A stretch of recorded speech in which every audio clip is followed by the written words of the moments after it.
kembali lagi bersama Cerdas Bangsa College. Kali ini kami ingin mengisi channel kami dengan informasi yang tidak kalah penting, yaitu seputar bagaimana teman-teman kembali bersekolah ke China secara offline. Ya, seperti yang kita ketahui selama ini kan kita belajar online selama 2,5 tahun ya, online gitu ya. Sekarang ada peluang anak-anak bisa kembali lagi ke China. Bagaimana seluk-beluknya? Ya, saya kali ini ditemenin oleh teman kita, sahabat kita, Jevon. Ya, Jevon bersekolah di Zhejiang University. Zhejiang University adalah salah satu universitas terbaik di China, ranking 3 di China. Ya, saya mulai dengan pertanyaan pertama ya, Jevon ya. Ya,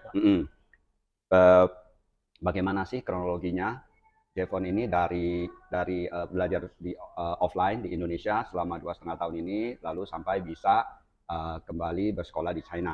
ya, Gitu. baik. Bagaimana ceritanya? Tolong berikan kita sedikit informasi. Ya, baik ya. Pertama-tama, selamat malam semuanya. Juga terima kasih Cerdas Bangsa dan Pak Tanjung sudah memberikan kesempatan saya untuk ya mengikuti semacam podcast atau interview ya singkat seperti ini.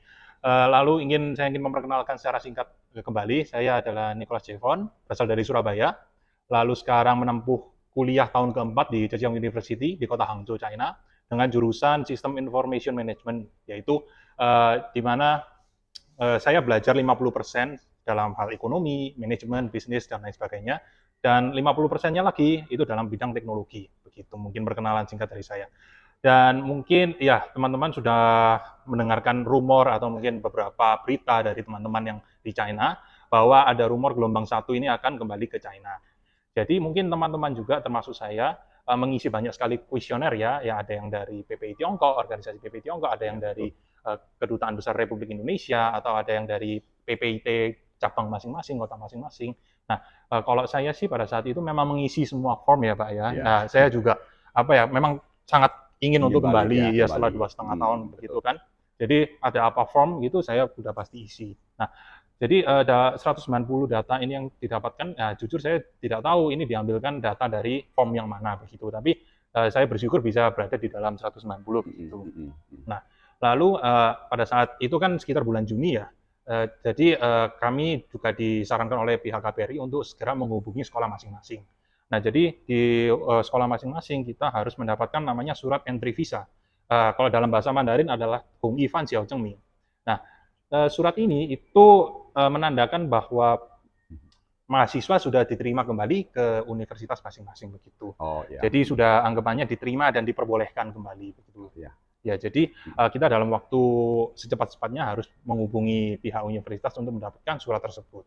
Oh. Nah, lalu sekitar Juli Agustus ini, ya kita 190 ini sudah berusaha semaksimal mungkin ya untuk mengkontak universitas kami masing-masing untuk mendapatkan surat tersebut.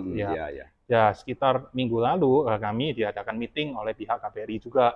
Nah, mengatakan bahwa dalam 190 itu sudah ada sekitar 100 orang lebih yang sudah di-approve. Nah, di-approve ini oleh pihak mana saja? Yang saya tangkap adalah pihak pertama KBRI yang jelas ya. Yang kedua adalah pihak Kementerian Pendidikan di China. Yang ketiga, yang tidak kalah penting adalah pihak sekolah.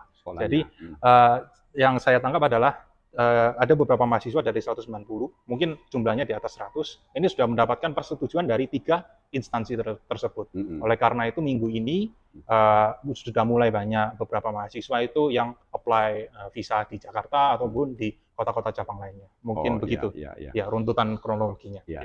Jadi ya seperti kita ketahui, Jevon juga baru mendapat surat persetujuan dari sekolah untuk kembali lagi ke China dan sedang menguruskan visanya. Ya, lalu ada rencana keberangkatan kapan kira-kira akan berangkat gelombang pertama ini?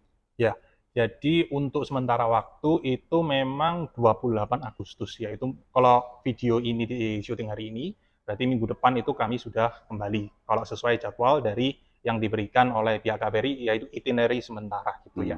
Cuman minggu depan mungkin KBRI akan menginfokan kembali apakah berapa persentase orang yang sudah mendapatkan visa gitu ya Pak ya. Jadi mereka juga harus memperhitungkan. Jadi untuk sementara sih 28 Agustus gitu. Jadi sementara ini 28 Agustus ya keberangkatannya ya. Lalu seperti yang kita ketahui kan perlu ada karantina ya, baik di sisi Jakarta karena keberangkatan mereka dari Jakarta maupun di kota tujuan. Jadi mereka perlu karantina. Bisa diceritakan sedikit kira-kira karantinanya akan seperti apa? Ya, kalau misalnya kita melihat dari sudut pandang orang biasa yang udah dapat visa dan misalnya orang pekerja, misalnya ya, kita anggap bukan student. Nah, dia kalau misalnya ingin kembali ke China, itu biasanya 3 hari dulu di sini, di Jakarta. Jakarta. Nah, 3 hari isolasi mandiri, lalu terbang direct flight ya, nggak boleh transit. Tidak boleh transit. Kalau transit nanti akan ribet urusannya juga pada saat kesampaian di China. Nah, langsung direct flight ke salah satu kota di China, lalu di kota tersebut nanti langsung karantina 7+3, yaitu total mungkin 10 hari, sekitar 10 hari. Iya. Dan untuk biaya pesawat, ini sekali lagi bukan yang diatur KBRI ya, ini yang charter flight. Nah, itu sekitar 20.000 lebih renminbi atau sekitar 40 juta plus. Begitu. 40, ya, 45 juta untuk ya 40-45 juta benar. Ya. Dan untuk ininya, untuk isolasi mandiri di Jakarta ditambah dengan 10 hari di China itu kira-kira akan memakan ya sekitar 12 juta 12 gitu. juta. Ya. Jadi total mungkin 40 ditambah 12, perkiraan 50 sekian, 50 sekian juta. Iya. Ya, mudah-mudahan dengan adanya keterbukaan untuk kembali lagi ke China, tiket pesawat akan terus turun ya, sehingga gelombang berikutnya tidak akan semahal yang saat ini ya. Ya, dan ya kami harapkan juga yang pihak KBRI juga bisa membantu kami secara finansial ya, apalagi kan dibantu oleh instansi negara ya seperti KBRI. Ya kami berharap juga bisa memberikan bantuan dan kami yakin juga KBRI juga akan mensupport kami juga. Mereka juga sangat ingin kita kembali juga kan, sudah 2 tahun setengah mereka juga di sana mungkin ya kesepian juga, nggak ada murid-murid Indonesia ya sudah. Ya, tapi perlu kita apresiasi ya perjuangan dari KBRI kita di sana ya untuk menjembatani agar murid-murid dari Indonesia bisa kembali ke bersekolah di China. Karena tidak semua negara itu diizinkan oleh China untuk kembali secepat ini. Masih banyak negara yang belum diprioritaskan agar murid-muridnya dari negara-negara itu bisa kembali ke China. Indonesia adalah salah satu negara yang pertama yang bisa kembali ke China. Itu perlu kita apresiasi. Iya, kami juga sangat berterima kasih ke Pak Jauhari ya sebagai Duta Besar KBRI dan juga Pak Yahya sebagai Ketua dari ya Atas Pendidikan juga ya. Ya mereka berdua ya beliau juga sangat suportif terhadap kami dan membantu proses segalanya. Iya, betul. Terima kasih sekali Bapak-bapak yang telah membantu murid-murid Indonesia untuk bisa secepatnya kembali ke China. Lalu jadi teman-teman cerdas ya. Jangan patah semangat karena selain gelombang 1 nanti akan ada lagi gelombang berikutnya ya 2, 3 dan seterusnya. Jadi secepat mungkin adik-adik teman-teman masuk ke Instagram lalu cari informasi lebih lanjut. Mudah-mudahan ini bisa memberi informasi yang jelas karena selama ini banyak informasi simpang siur ya. Yang beredar supaya adik-adik menjadi jelas seperti apa sebetulnya prosedur kembali ke China gitu ya. Nah, di samping itu saya ingin mengambil kesempatan ini untuk bertanya ke Jevon selama dia belajar online selama 2,5 tahun ini bagaimana pengalamannya ya. Sebetulnya pengalaman 2,5 tahun belajar online dari Jevon itu seperti apa nih, suka dan dukanya? Iya, jadi pengalaman online ini adalah pengalaman perjuangan ya kalau bisa disimpulkan dengan satu kata ya. Memang perjuangannya ya sangat berat. Memang kita offline saja di China sudah sangat berat, apalagi online. Kita juga mengalami kendala dalam bahasa, itu yang pasti. Dan ya ini adalah 2,5 tahun yang penuh perjuangan juga. Dan pasti teman-teman juga merasa pernah mental breakdown itu ya, mungkin kata-kata zaman sekarang ya, gitu ya. Mungkin ada yang perlu healing ke Bali sekali-sekali gitu. Iya, jadi memang penuh perjuangan 2,5 tahun ya. Apakah selama ini belajar online ada kesulitan pelajaran tidak? Lalu kalau ada kesulitan bagaimana Jevon mencari bantuan, mengatasinya seperti apa? Ya, kalau dalam hal pelajaran itu memang untuk anak-anak tahun pertama, tahun kedua memang akan sangat kesulitan untuk mendengar dalam bahasa Mandarin. Ini yang saya dari sudut pandang yang Chinese Stout yang menggunakan bahasa Mandarin ya, bukan bahasa Inggris ya teman-teman. Kalau yang bahasa Mandarin. Jadi speed ngomongnya orang China itu sangat cepat. Apalagi kita yang bukan native orang China. Jadi pendengaran kita juga harus ya terbiasa untuk day by day untuk mendengarkan conversation dari mereka begitu. Jadi pertama yaitu kesulitannya adalah mengerti ilmunya yang mereka ucapkan dalam kecepatan yang tinggi, itu yang pertama. Terus yang kedua, kita juga belum bisa menguasai materi dan belum juga bisa mahir dalam bahasa Mandarinnya juga. Jadi kalau dari saya sih mendengarkan sebisa mungkin pada saat pelajaran dan bergantung sama PPT, sama PowerPoint-nya guru begitu. Ya. Karena biasanya main point-nya itu ada di dalam PowerPoint-nya guru begitu. Kalau ada kesulitan juga dalam tugas kelompok, bikin kelompok ya itu biasanya paling sulit ya, karena kita minder, kita orang internasional, takut sama orang China. Nah, kalau dari saya sih nggak usah malu, nggak usah minder. Soalnya toh kalau kita ditolak kita nggak pernah ketemu. Kalau kita ditolak ya normal karena kita saya dengan orang China adalah orang asing. Kita tidak ada apa ya hubungan pertemanan apa terus hubungan yang spesial gitu ya. Jadi kalau ditolak ya wajar saja. Nah, justru yang kita harus apresiasi adalah ketika kita meminta bantuan mereka sangat welcome. Nah, itu iya. saya juga banyak utang budi juga ya, terutama di semester 2 yaitu pada saat semester 1 saya masih di Tiongkok, semester 2 balik ke Indonesia.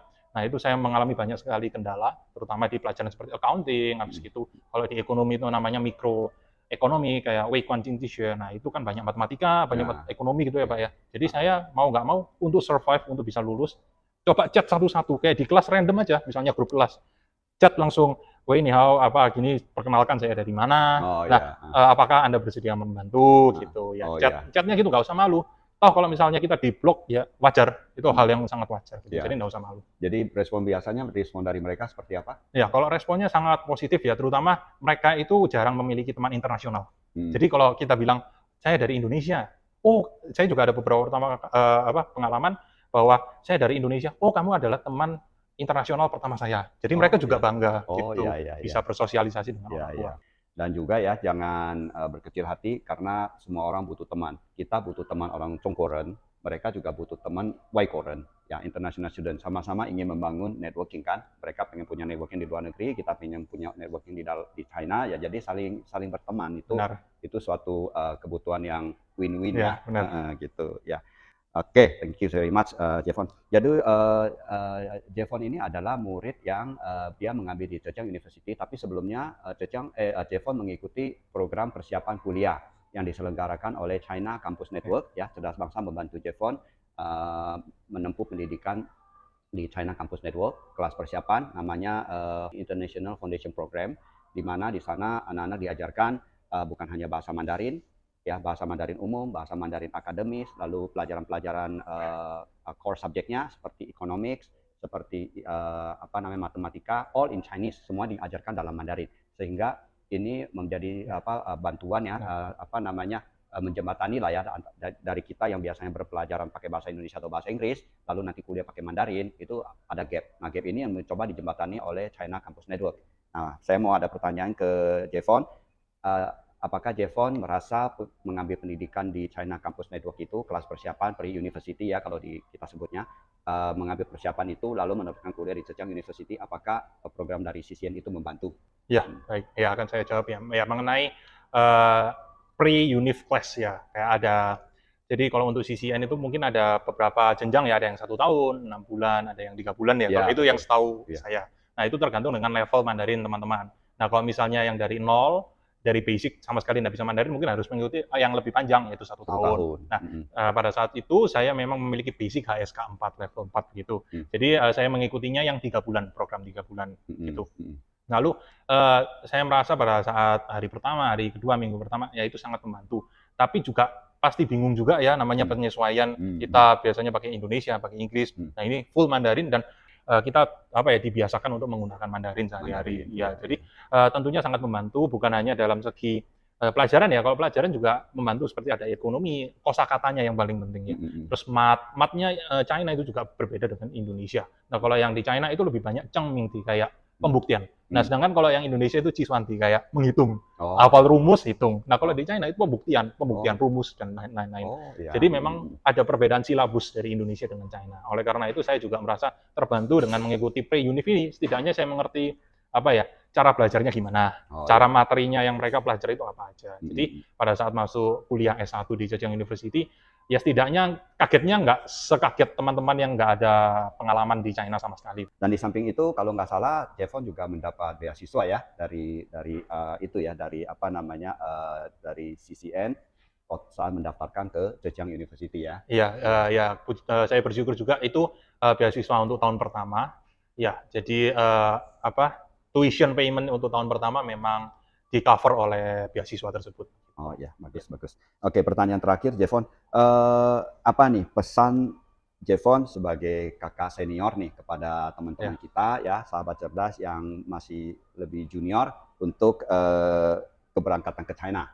Ya, oke. Yang pertama, kalau teman-teman sudah terlanjur masuk di universitas di China ya, menurut saya jangan jangan drop out atau jangan keluar ya, karena sudah nanggung ibaratnya. Kayak kita sudah susah-susah, udah pernah apa ya, ujian udah pernah apa, tiba-tiba drop out kan kayak perjuangan kita juga sia-sia. Jadi bertahan aja. Dan juga ada banyak good news juga, nanti ada gelombang 2, gelombang 3 ya. Oh Semoga iya. itu kami harapkan ya pihak KBRI juga bisa selalu support kami. Nah, itu yang pertama. Yang kedua, dari segi opportunity, karena kalau setahu saya di China yang mahasiswa Indo itu ada sekitar 17.000. Nah, ya. Nah, ternyata ada sekitar berapa persen itu keluar drop out. Jadi mereka keluar dari China ke negara lain. Nah, yang kita tahu bahwa sekarang negara Indonesia itu lagi butuh banyak yang bisa berbahasa Mandarin. Iya. Jadi opportunity-nya itu masih banyak. Jadi kondisi sekarang yang untuk China itu high demand tapi supply-nya dikit. Oh iya, Ya, betul. jadi karena kita kan banyak mahasiswa yang dari Indonesia keluar. Jadi kita jumlahnya semakin dikit, tapi pekerjaan yang membutuhkan Mandarin semakin banyak. Betul. Jadi ya, That's a good point ya. iya, jadi mungkin itu situasi yang ya saya amati juga sekarang. Ya, jadi sahabat cerdas ya, ini ada poin yang sangat baik sekali dari Jevon ya. Jadi kalau adik-adik masih bersekolah di China ya, bertahan ya, karena ini sudah ada titik terang dari keberangkatan ke China.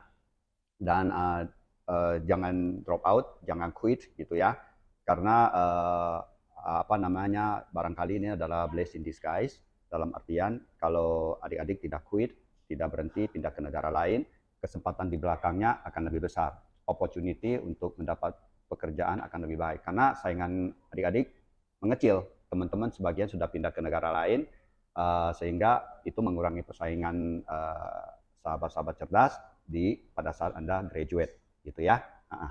Jadi terima kasih buat Jevon yang sudah meluangkan waktu dan share pengalaman. Mungkin saya juga ingin menambahkan ya. Iya, betul. Ya, teman-teman jika ingin reach out ke saya, mungkin bisa teman-teman menggunakan aplikasi LinkedIn ya, Pak ya. Sekarang sangat penting ya, aplikasi LinkedIn. Bisa ketik nama saya Nicholas Jevon dan connect ke LinkedIn saya ya. Wah, terima kasih sekali nih Ya, Jevon. terima kasih. Jevon membuka membuka peluang ya, peluang connect pribadinya untuk adik-adik sekalian untuk bertanya lebih jelas ya, barangkali bisa menjadi teman gitu ya. Itu suatu